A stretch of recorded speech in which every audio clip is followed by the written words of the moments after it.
Friends, I am शिवरादित्य और मैं आप सभी का स्वागत करता हूं आप ही के अपने यूट्यूब चैनल में। आज के सेशन में हम लोग देखने वाले हैं ट्रिगोनोमेट्री फेज 1 जो चल रहा है उसका पार्ट नंबर 10। पार्ट नंबर 10 में हम लोग कुछ क्वेश्चन सॉल्व करेंगे, ठीक है। एंड उन क्वेश्चन से आई होप कि आपका कुछ ना कुछ नॉलेज इम्प्रूव होगा, या फिर जो भी नॉलेज आपको मिल चुका है वो थोड़ा और ब्रशअप हो जाएगा, थोड़ा और प्रैक्टिस हो जाएगा, ठीक है। ऐसे ही हम लोग ट्रिगोनोमेट्री करते रहेंगे कि कुछ नया कंसेप्ट सीखेंगे, देन क्वेश्चन सॉल्व करेंगे, बीच बीच में रिवीजन क्लासेस भी होंगे। ओके, चलिए शुरू करते हैं। सबसे पहले मैं पार्ट का नंबर लगा देता हूं एज ऑलवेज।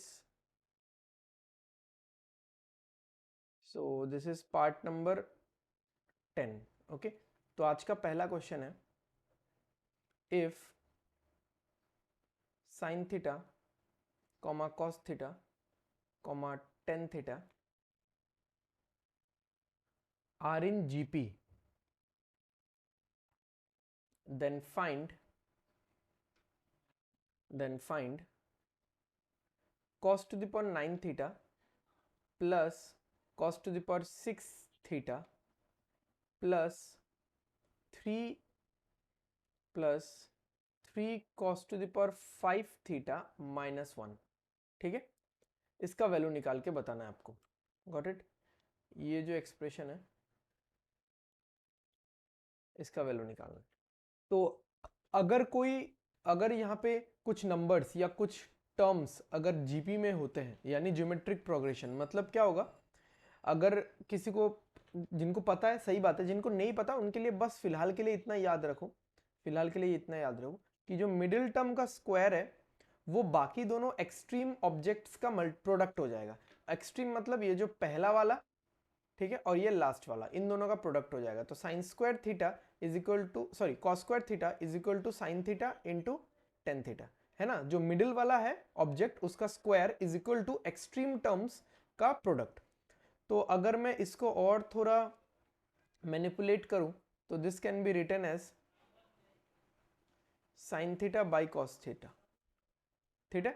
अब मैं इसको इधर लेके जा सकता हूं, तो this will be cos cube theta is equals to sine square theta. तो ये एक रिलेशन मिला मुझे। अब हम लोग इसको क्या कर सकते हैं, कॉस, क्योंकि मुझे cos cube theta equal to sine square मिल चुका है, तो कॉस टू द पावर 9 को मैं लिख सकता हूँ कॉस क्यूब थीटा होल के पावर में 3 प्लस कॉस स्क्वायर, स्क्वायर नहीं, कॉस क्यूब थीटा होल के पावर में 2। हर एक को मैं कॉस क्यूब के टर्म्स में लिख रहा हूँ, plus cos to the power 5 है ना, तो cos to the power 3 theta into cos to the power 2 theta minus 1। a to the power m into a to the power m is equal to a to the power m into n, है ना। इसीलिए उसी basis पे मैंने इसको यहाँ पे break किया। अब हर एक टर्म को अगर मैं साइन के टर्म्स में लिखूं तो कैसे होगा कि cos cube theta is sine square theta, इसका क्यूब बन जाएगा, साइन स्क्वायर थीटा इसका स्क्वायर बन जाएगा,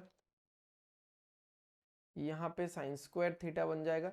इसको हम लोग कुछ लिख नहीं सकते। ओके, अभी कैमरा के लिए ये ढक चुका है स्क्रीन, तो मैं सेकेंडरी स्क्रीन पे बता देता हूँ, स्क्वायर थीटा माइनस 1। ओके, तो अब यहाँ पे देखो sine to the power 6 theta plus sign to the power 4 theta. अब यहाँ पे अगर मैं एक माइनस कॉमन ले लूँ तो ब्रैकेट के अंदर मैं लिख सकता हूँ 1 minus 3 sine square theta into cos square theta, isn't it? ये मैं लिख सकता हूँ।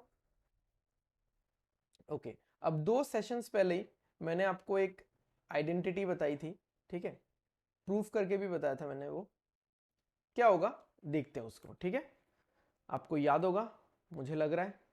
ओके, देखो, sine to the power 6 theta plus cos to the power 6 theta is equal to what, 1 minus 3 sine square theta cos square theta, यानी 1 minus 3 sine square theta cos square theta जो अभी हमारे क्वेश्चन में है उसको मैं replace कर सकता हूँ sign to the power 6 theta plus cos to the power 6 theta, ठीक है। तो मैं उसको अभी रिप्लेस करके लिख सकता हूँ sign to the power 6 theta plus cos to the power 6 theta isn't it? अभी अगर मैं ब्रैकेट ओपन करूं तो क्या होगा यहाँ पे, sine 6 theta plus sine 4 theta minus sine to the power 6 theta minus cos to the power 6 theta. ठीक है, तो ये दोनों तो देखा देखी कैंसिल हो गए ये दोनों। अब यहाँ पे मेरे पास बच रहा है sign to the power 4 theta minus cos to the power 6 theta. इसको देख के आपको आंसर दे देना चाहिए, क्योंकि देखो क्वेश्चन में मेरे पास एक टर्म था cos to the power 6 theta, उसको मैंने क्या लिख डाला, उसको मैंने पहले यहाँ पे चेंज किया, फिर यहाँ पे चेंज किया, फिर मैंने उसको क्या लिख डाला, sign to the power 4 theta. यानी इस कॉस को मैं लिख सकता हूँ sign to the power 4 theta, और यहाँ पे तो sign to the power 4 theta एक है ही पहले से। ठीक है, तो ये दोनों आपस में कैंसिल आउट हो जाएंगे और आंसर आएगा 0। ठीक है, समझ में आया? ठीक है, चलो अगला क्वेश्चन कर देखते हैं। अगला क्वेश्चन देखते हैं। अगला क्वेश्चन सिंपल है, if sec x minus 10x is equal to p, then find sec x। ठीक है, अब मुझे एक आइडेंटिटी पता है, sec square x minus 10 square x is equals to 1। अब इसको मैं ब्रेक कर सकता हूँ, a square minus B square, इसको मैं ब्रेक कर सकता हूँ a प्लस बी यानी sec x plus 10x into a minus B यानी sec x minus 10x। Okay, equals to में 1 आएगा। ओके, अब sec x प्लस 10x के बारे में मुझे कोई भी इंफॉर्मेशन नहीं है। Okay, but sec x minus 10x मेरे पास है। sec x माइनस 10x कितना है, p है, तो इसको मैं p लिख देता हूँ, इक्वल्स में 1 है। तो अभी मैं ये लिख सकता हूँ कि sec x प्लस 10x ये वैल्यू मुझे मिल चुका है 1/p। अब इस इक्वेशन को मैं इक्वेशन 2 बोल सकता हूँ। अब 2 क्यों बोला, तो 1 कौन सा है, ये वाला इक्वेशन मेरा 1 है। ठीक है, अब मुझे अगर sec x चाहिए, I will be adding equation 1 and equation 2। अगर मुझे 10x चाहिए होता तो मैं दोनों को सब्ट्रैक्ट करता, 2 से 1 सब्ट्रैक्ट करता या 1 से 2 सब्ट्रैक्ट करता। तो चलो ऐड करते हैं, sec x minus 10x equals to p और sec x plus 10x equals to 1/p। दोनों को ऐड करेंगे तो आएगा 2 sec x equals to p plus 1/p। p plus 1/p मतलब p एलसीएम हो जाएगा, ये मल्टीप्लाई होगा p square by plus 1 divided by p। ठीक है, और ये तो कट ही गया।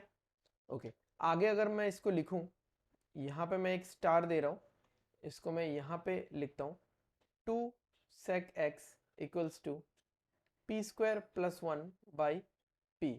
तो sec x जो मुझे निकालने बोला गया था वो होगा p square plus 1 divided by 2p। ठीक है, ये 2 क्रॉस मल्टीप्लाई होके नीचे गया। ओके, आई होप आपको सेशन पसंद आया होगा, समझ में आया होगा। ठीक है, तो इसी तरह से हम लोग कुछ क्वेश्चंस करते जाएंगे एंड कंसेप्ट समझते जाएंगे, क्वेश्चंस करते जाएंगे एंड कंसेप्ट समझते जाएंगे।